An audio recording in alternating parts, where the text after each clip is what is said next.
Nahdlatul Ulama memiliki pandangan tersendiri terkait dengan upaya globalisasi kalender Hijriah ya. Karena dalam pandangan Nahdlatul Ulama itu kita tidak begitu tertarik terkait dengan masalah kalender global.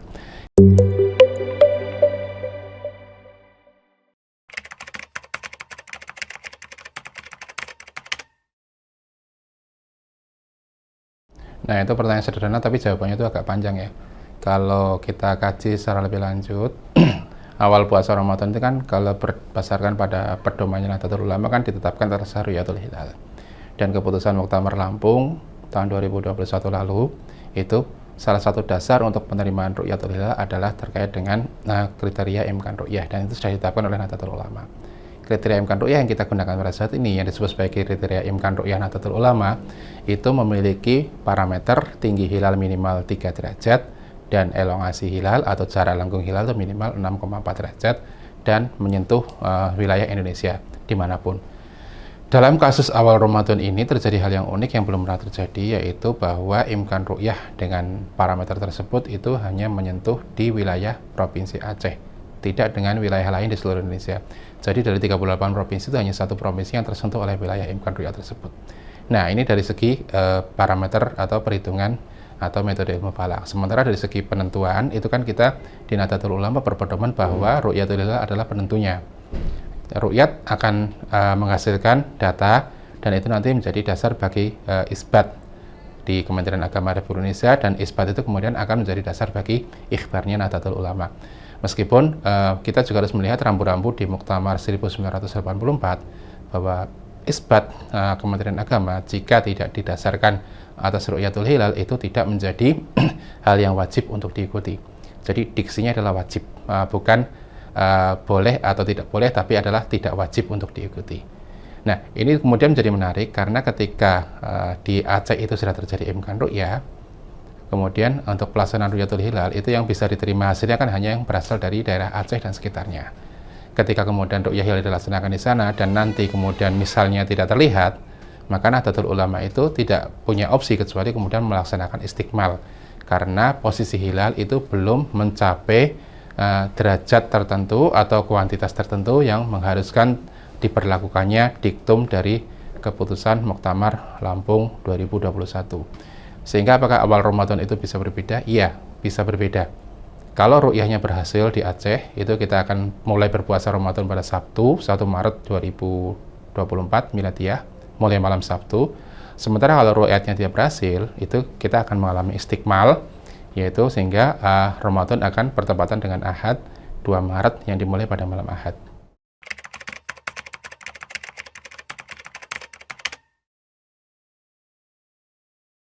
Ya, kritis karena memang kita baru satu-satunya ini mengalami situasi di mana terjadi imkan ru'yah secara perhitungan atau secara metode ilmu falak, tetapi itu hanya menyinggung wilayah kecil Indonesia. Kalau sebelumnya jadi ketika terjadi imkan ru'yah itu biasanya itu yang tersinggung adalah atau yang mengalami perlintasan adalah sebagian wilayah Indonesia, bahkan sebagian besar wilayah Indonesia. Dalam artian begini, yang pernah terjadi dalam sejarah, imkan ru'yah itu terjadi ketika parameternya itu terpenuhi di 3/4 wilayah Indonesia atau di setengah wilayah Indonesia.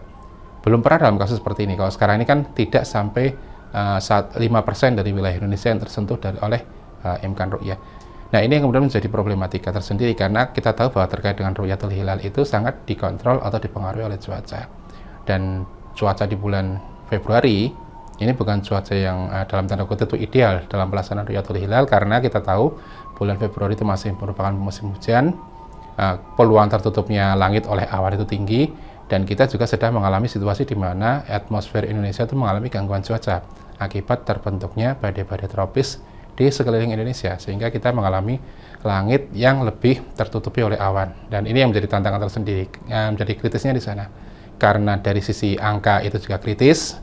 Yang terpenuhi itu hanya di Provinsi Aceh dan sekitarnya, dan kemudian dari sisi cuaca itu juga cukup kritis karena kita sedang berada dalam puncak musim penghujan dengan atmosfer yang mengalami gangguan cuaca akibat salah satunya oleh perubahan iklim.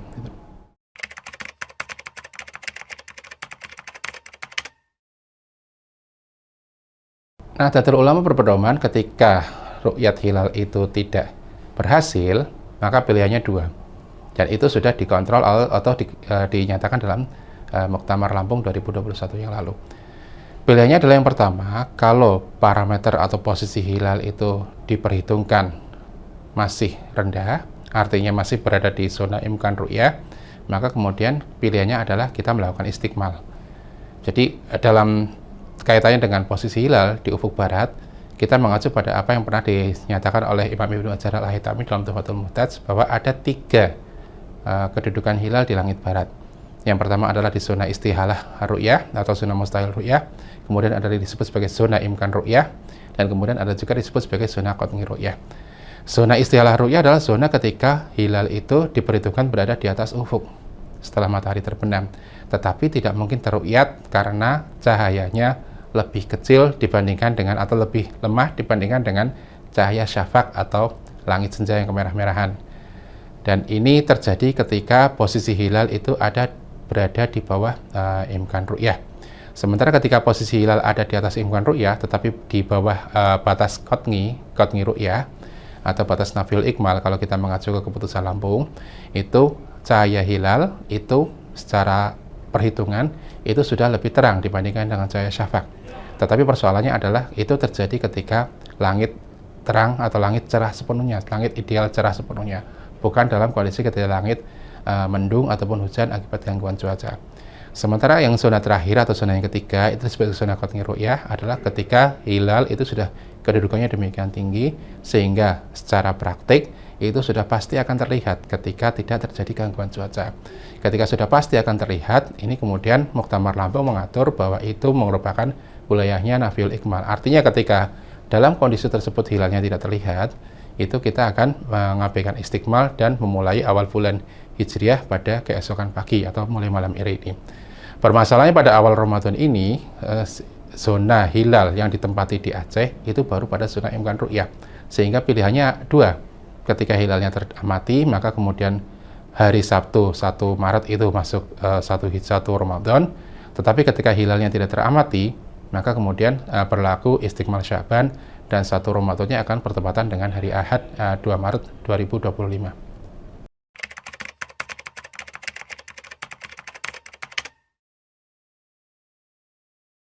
Ya, ini adalah kondisi yang unik ya.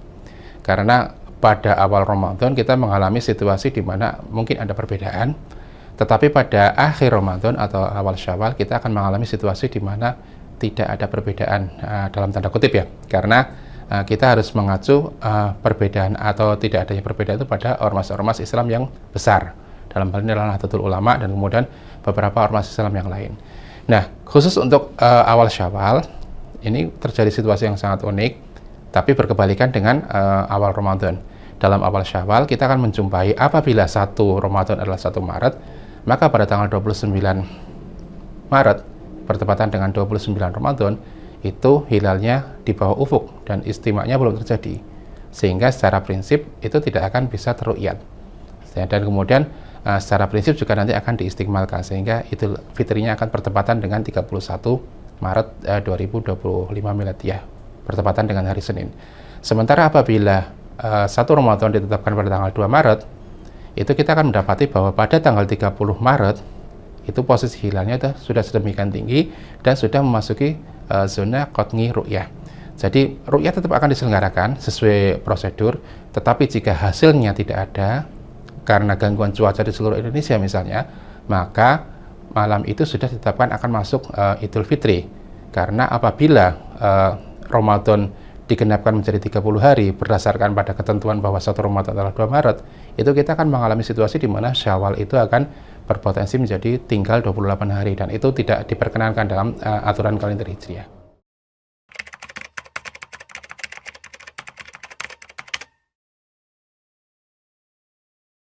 Nahdlatul Ulama memiliki pandangan tersendiri terkait dengan upaya globalisasi kalender Hijriah ya. Karena dalam pandangan Nahdlatul Ulama itu kita tidak begitu tertarik terkait dengan masalah kalender global.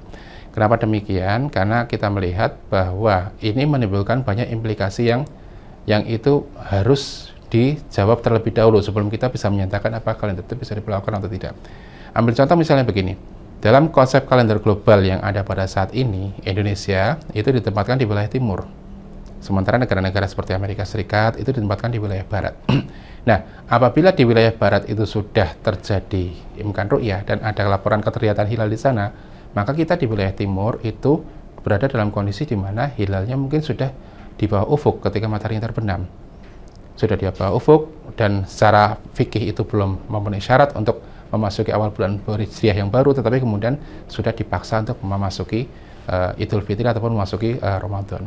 Nah, ini yang permasalahan pertama. Permasalahan berikutnya ini terkait dengan masalah apa yang sudah diatur dalam Muktamar 1999 di Kediri, di Pondok Pesantren Ilboyo. Di sana dijelaskan dengan sangat lugas bahwa terkait dengan masalah penerimaan Ru'yatul Hilal, itu Indonesia hanya menganut prinsip al-balad al-wahid. Artinya apa? Artinya Ru'yat Hilal yang digunakan untuk menentukan keputusan di Indonesia adalah Ru'yat Hilal yang berlangsung di wilayah hukum Negara Kesatuan Republik Indonesia, bukan dari negara lain. Karena kalau dari negara lain itu sudah berbeda matlaknya, sudah berbeda baladnya. Ini yang tidak bisa digunakan. Kemudian yang ketiga, dan ini saya kira menjadi jawaban dari kita semua, jawaban dari kegelisahan banyak pihak, ini adalah bahwa acuan dari kalender Hijriah global yang diusulkan pada saat ini sangat berbeda dibandingkan dengan kalender Hijriah yang sudah berjalan. Dalam kalender Hijriah yang sudah berjalan, awal waktu adalah dimulai pada saat maghrib. Makanya takbir Idul Fitri, takbir Idul Adha itu kan dimulai pada saat maghrib. Kemudian zakat fitrah itu diutamakan pada saat maghrib, sampai menjelang ke pelaksanaan sholat id. Nah, tetapi dalam kalender Hijriah yang sudah diusulkan, itu awal waktu ditetapkan pada tengah malam, pada pukul 00.00. Sehingga nanti akan menimbulkan banyak sekali permasalahan fikih. Ambil contoh begini, ketika seorang muslim meninggal dunia setelah maghrib, tetapi sebelum jam 00.00 setempat, ini status zakat fitrahnya bagaimana? Status zakatnya bagaimana kalau belum dibayarkan? Kemudian status puasanya bagaimana? Dan seterusnya dan seterusnya. Ini jadi banyak sekali permasalahan di sana. Dan ini kemudian yang membawa pada sebuah kesimpulan bahwa Nahdlatul Ulama, terutama melalui para ahli falaknya, itu memang tidak begitu tertarik dengan permasalahan kalender Hijriah global ini. Karena bagi Nahdlatul Ulama, ibadah itu yang mengacu pada waktu rihil dan kemudian juga pada fenomena langit yang diacu.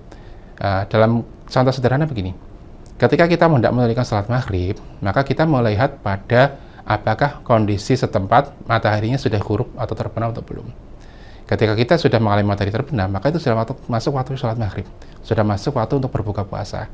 Tetapi apabila kita di sini di Jakarta menggunakan waktu maghrib di Jayapura misalnya sebagai acuan untuk menyelenggarakan sholat maghrib dan menyelenggarakan berbuka puasa, maka itu menjadi tidak pas. Karena ketika waktu maghrib di Jayapura, di sini mataharinya masih sangat tinggi. Ataupun sebaliknya, ketika kemudian kita memaksa Jayapura menggunakan waktu maghrib Jakarta, itu juga menjadi tidak pas lagi. Karena ketika di Jakarta sudah maghrib, di Jayapura mataharinya bahkan sudah seharusnya masuk waktu Isya atau melebihi itu. Nah, ini menjadi tidak pas di sana. Apalagi kemudian ini dikaitkan dengan praktek kita melaksanakan puasa dan kemudian beridul fitri. Kita tahu bahwa dalam puasa itu ada hal-hal yang diharamkan. Ada diharamkan makan, diharamkan minum ketika tengah hari, dan ketika bulan puasa masih berlangsung. Parameter paling sederhana untuk melihat bulan puasa itu masih berlangsung atau tidak kan, adakah bulan di langit kita pada saat itu. Kalau bulan itu tidak ada, tidak kelihatan, ya kita menjadi tidak menjadi acuan untuk menyelenggarakan ibadah ataupun kepentingan-kepentingan lain. Betul bahwa kalender itu adalah konsep yang diimajinasikan, konsep yang dibayangkan. Tetapi kalender Hijriah memiliki satu kekhususan di mana kita sebenarnya, bahkan sebagai seorang awam sekalipun, itu bisa mengenali kapan ini awal bulan, kapan ini pertengahan bulan, hanya dengan melihat perubahan bentuk bulan yang kita lihat di langit kita.